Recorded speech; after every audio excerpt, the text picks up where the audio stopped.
In this video, we're going to continue looking at composite functions. So the last video ended on this slide here, where we had looked at an introduction to composite functions. So if you've not watched that video yet, it would be a good idea to go back and watch this. So I'm just going to take that first function that we had there, which involved firstly f of x, and then the function g of x, and we had put in the value x equals negative 27. We worked through that to get 2, and then we put that value into g of x, and we worked through that to get negative 4. And what we said, well, actually, because g of 2 is negative 4, but 2 was actually f of negative 27. So we could say that g of f of negative 27 was equal to negative 4.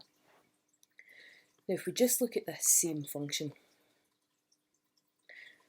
but this time putting in x, no value, just the variable, putting in x. So putting x into the function f of x is still going to give me f of x equal to the cubed root of x plus 5. So the output from this first function is f of x equals the cubed root of x plus 5. And that is also the input to this second function, g of x. So if we put f of x into g of x, we're going to get g of f of x equal to the cubed root of x plus 5 minus 6. And what we've actually done there is we've replaced all of the x's in g of x with f of x, which is the cubed root of x plus 5. Now, we can simplify this expression. That will give us a cubed root of x minus 1. So what we can say is g of f of x, it's a composite function, is equal to the cubed root of x minus 1. And remember we said a composite function is where one function sort of sits inside the other. So it appears that way here, where you can see the g of f of x. Now just to confirm what we've done, the way we looked at this originally, with the two separate functions, inputting a value into the first function and then inputting that output into the second function. So we had x equals negative 27. Well, instead of working it through the two separate functions, let me just work this through on what I've found out here. So let me try and find g of f of negative 27. And that will give me the cubed root of negative 27 minus 1. So g of f of negative 27 gives me negative 3 minus 1, which is negative 4. And lo and behold, that's what I had up here. So when I worked it through the two separate functions, it gave me negative 4, but when I've worked it through the composite function, it's also given me negative 4. Let's have a look at some further examples.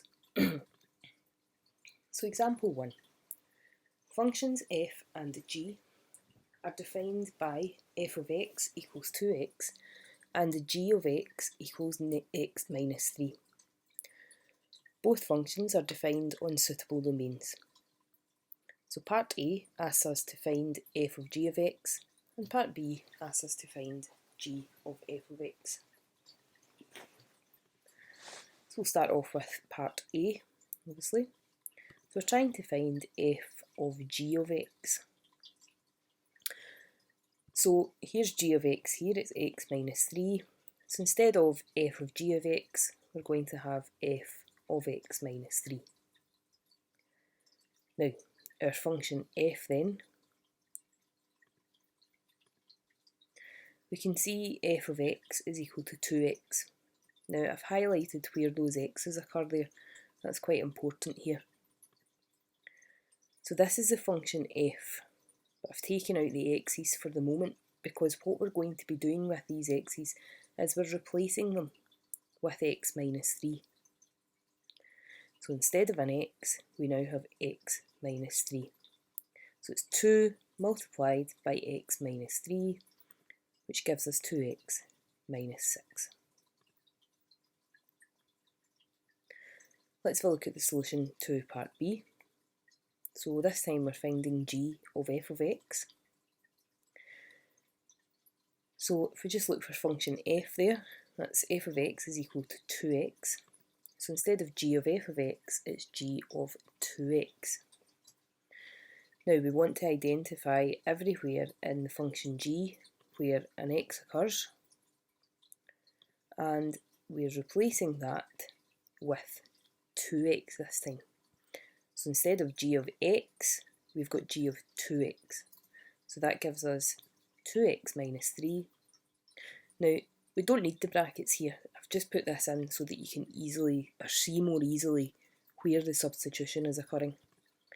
There's no simplification there, I've just removed those brackets. So that gives us 2x minus 3.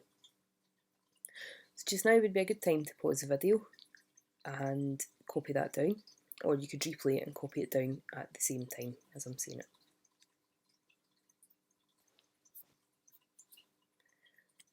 Now, let's try a second example. So functions f of x equals x cubed plus 3 and g of x equals 1 over x are defined on suitable domains. So I'll just pause here for a moment. It says that these are defined on suitable domains. So at this stage we are assuming that our domain for this one, well, x can't equal 0. That's just a wee bit of revision on what we've done before, but you'll see a lot of questions will either tell you the domain or they'll say they're defined on suitable domains. Anyway, back to the question. So find the formula for h of x, which is f of g of x, and k of x, which is g of f of x.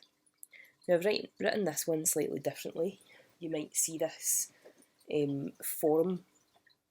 this notation being written in some exercises, so it's worth just me showing you this as well.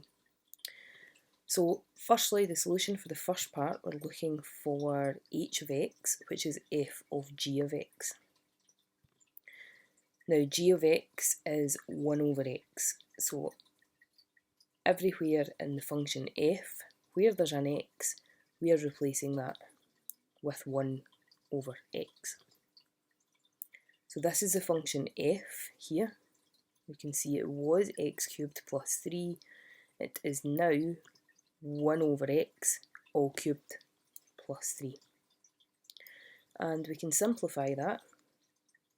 So 1 over x all cubed is 1 over x cubed. And then we've got our plus 3 at the end here. Now the second one, we are looking for k of x, which is g of f of x. So in function g, we are going to be replacing all of the x's with f of x, which is x cubed plus 3.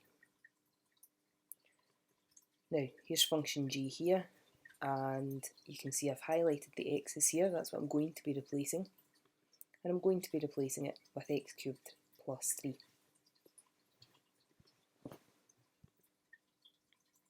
So instead of 1 over x, I have 1 over x cubed plus 3.